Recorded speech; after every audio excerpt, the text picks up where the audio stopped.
The Constitution is at the foundation of our republic's success, and we each strive not to lose sight of our promise to defend it. The Constitution established the vehicle of impeachment that has occupied both houses of our Congress these many days. We have labored to faithfully execute our responsibilities to it. We have arrived at different judgments, but I hope we respect each other's good faith. The allegations made in the articles of impeachment are very serious. As a senator juror, I swore an oath before God to exercise impartial justice.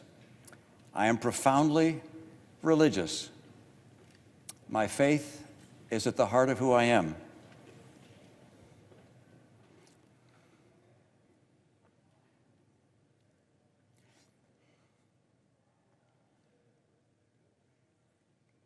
I take an oath before God as enormously consequential. I knew from the outset that being tasked with judging the president, the leader of my own party, would be the most difficult decision I have ever faced. I was not wrong. The House managers presented evidence supporting their case, and the White House counsel disputed that case. In addition, the president's team presented three defenses. First, that there could be no impeachment without a statutory crime. Second, that the Biden's conduct justified the president's actions. And third, that the judgment of the president's actions should be left to the voters. Let me first address those three defenses. The historic meaning of the words high crimes and misdemeanors, the writings of the founders, and my own reasoned judgment convinced me that a president can indeed commit acts against the public trust that are so egregious that while they are not statutory crimes, they would demand removal from office. To maintain that the lack of a codified and comprehensive list of all the outrageous acts that a president might conceivably commit renders Congress powerless to remove such a president defies reason. The President's counsel also notes that Vice President Biden appeared to have a conflict of interest when he undertook an effort to remove the Ukrainian prosecutor general. If he knew of the exorbitant compensation his son was receiving from a company actually under investigation, the vice president should have recused himself. While ignoring a conflict of interest is not a crime, it is surely very wrong. With regards to Hunter Biden, taking excessive advantage of his father's name is unsavory, but also not a crime. Given that in neither the case of the father nor the son was any evidence presented by the president's counsel that a crime had been committed, the president's insistence that they be investigated by the Ukrainians is hard to explain other than as a political pursuit. There's no question in my mind that were their names not Biden, the president would never have done what he did. The defense argues that the Senate should leave the impeachment decision to the voters. While that logic is appealing to our democratic instincts, it is inconsistent with the Constitution's requirement that the Senate, not the voters, try the president. Hamilton explained that the founders' decision to invest senators with this obligation rather than leave it to the voters was intended to minimize, to the extent possible, the partisan sentiments of the public at large. So the verdict is ours to render under our Constitution. The people will judge us for how well and faithfully we fulfill our duty. The grave question the Constitution tasks senators to answer is whether the president committed an act so extreme and egregious that it rises to the level of a high crime and misdemeanor. Yes, he did. The president asked a foreign government to investigate his political rival. The president withheld vital military funds from that government to press it to do so. The president delayed funds for an American ally at war with Russian invaders. The president's purpose was personal and political. Accordingly, the president is guilty of an appalling abuse of public trust.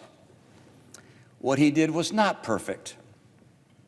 No, it was a flagrant assault on our electoral rights, our national security, and our fundamental values. Corrupting an election to keep oneself in office is perhaps the most abusive and destructive violation of one's oath of office that I can imagine. In the last several weeks, I've received numerous calls and texts. Many demanded in their words that I stand with the team. I can assure you that that thought has been very much on my mind. You see, I support a great deal of what the president has done. I voted with him 80% of the time. But my promise before God to apply impartial justice required that I put my personal feelings and political biases aside. Were I to ignore the evidence that has been presented and disregard what I believe my oath and the Constitution demands of me for the sake of a partisan end, it would, I fear, expose my character to history's rebuke and the censure of my own conscience. I'm aware that there are people in my party and in my state who will strenuously disapprove of my decision, and in some quarters I will be vehemently denounced. I'm sure to hear abuse from the president and his supporters. Does anyone seriously believe that I would consent to these consequences other than from an inescapable conviction that my oath before God demanded it of me? I sought to hear testimony from John Bolton, not only because I believed he could add context to the charges, but also because I hoped that what he might say could raise reasonable doubt and thus remove from me the awful obligation to vote for impeachment. Like each member of this deliberative body, I love our country. I believe that our Constitution was inspired by Providence. I'm convinced that freedom itself is dependent on the strength and vitality of our national character. As it is with each senator, my vote is an act of conviction. We've come to different conclusions, fellow senators, but I trust we have all followed the dictates of our conscience. I acknowledge that my verdict will not remove the president from office. The results of this Senate court will in fact be appealed to a higher court, the judgment of the American people. Voters will make the final decision, just as the president's lawyers have implored. My vote will likely be in the minority in the Senate, but irrespective of these things, with my vote, I will tell my children and their children that I did my duty to the best of my ability, believing that my country expected it of me. I will only be one name among many, no more, no less, to future generations of Americans who look at the record of this trial. They will note merely that I was among the senators who determined that what the president did was wrong, grievously wrong. We are all footnotes at best in the annals of history, but in the most powerful nation on earth, the nation conceived in liberty and justice, that distinction is enough for any citizen. Thank you, Mr. President. I yield the floor.